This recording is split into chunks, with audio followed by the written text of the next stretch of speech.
Баршаңызға сәлем достар, сіздермен Нестаева Ұлбыбек. Бүгін біз гуляш тағамын дайындайтын боламыз. Достар, ең алдымен YouTube каналыма тіркеліп қойды, ұмытпаңыз. Бізге қажетті заттардың барлығын мен описание бөліміне жазып кететін боламын.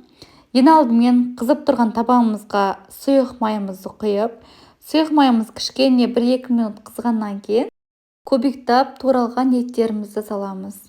Достар, менің YouTube каналымда көптеген тағамдардың, торттардың, пирогтардың рецепттері, тіпті фастфудқа дейін рецепттері бар. Менің YouTube каналыма міндетті түрде тіркеліп қойды, ұмытпаңыз.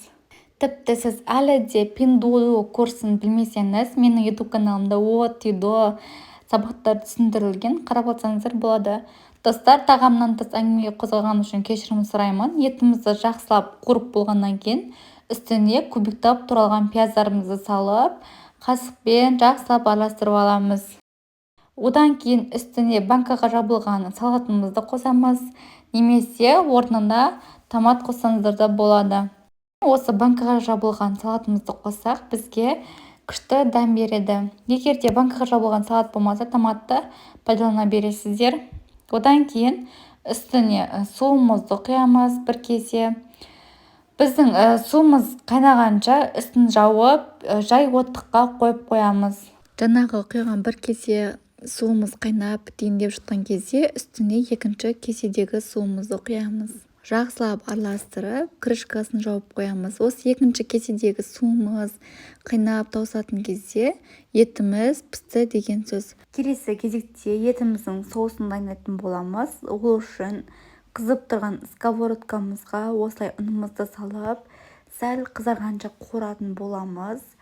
Бізде ұн осылай шығуы қажет. Сіздердің ұндарыңыз қатты қызарып кететін болса, соустан күйген дәм шығып кетеді. Ұнымыз қызарғаннан кейін үстіне бір кесе сүтімізді құйып, венчикпен қою болғанша араластырамыз. Одан кейін екінші кесе сүтімізді құйып, дәл видеода көрсетілгендей венчикпен сұйық масса болғанша жақсылап араластырамыз. Етіміз піскеннен кейін осы ұнымызбен жасалған массамызды құйып, жақсылап етпен осы ұн массасын араластырамыз. Біздің уже соустарымыз дайын болуға шақ қалды. Егер де осы соусымыз қою болатын болса, үстіне бір кесе суымыз құйып, сұйық масса шығаруға болады. Осыдан кейін бір рет қайнатып алып қойсаңыздар болады, уже біздің соусымыз дайын. Келесі кезекте картофельный пюремізді дайындайтын боламыз. Ол үшін қайнап тұрған суымызға картоптарымызды жақсылап ашып, жуып, осы қайнап тұрған суымыздың үстіне құямыз. Егер де сіздер мұздай судың үстіне құятын болсаңыздар, сол мұздай су осы картошканың бар витамині мен дәмін алып қояды.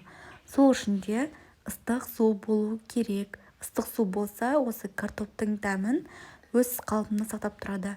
Одан кейін үстіне бір үлкен ас қасықпен тұзымызды салып, крышкасын жауып қоямыз. Картоп 35-40 минут қайнап піскеннен кейін қасықтың көмегімен судан осы картоптарымызды сүзіп алатын боламыз.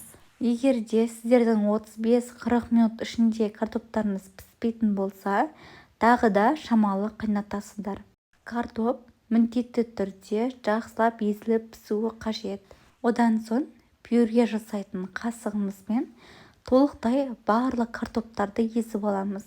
Үстіне сары майымызды салып, сүтімізді құйып, дәл осы ыстық күйінде тұзымызды салып, жақсылап пюре жасайтын қасығымызбен езіп аламыз. Мінекей біздің сары майымыз, сүтіміз осылай картопымызға бірігуі қажет. Біздің осы сары май мен сүт өте ерекше дәм береді пюремізге. Мінекей уже біздің пюреміз дайын болды. Енді соңғы этап қана қалды. Осы дайын болған пюремізді тарелкаларға орналастырып, бетіне өздеріңіздің қалауларыңыз бойынша оформление жасаңыздар болады. Мен сәні мен дәмі үшін укроп пен чесноктың жасыл жапырақтарын майлап турап қойдым. Пюреміз тарелкаға салып, сәндігін жасап болғаннан кейін үстіне етпен жасалған соусымызды құятын боламыз. Мінекей достар, біздің өте дәмді, ерекше гуляшымыз дайын болды. Міндетті түрде жасап көруге кеңес беремін. Бізге ас болсын, видеомды бағалап кетіп жазып көріңіздер.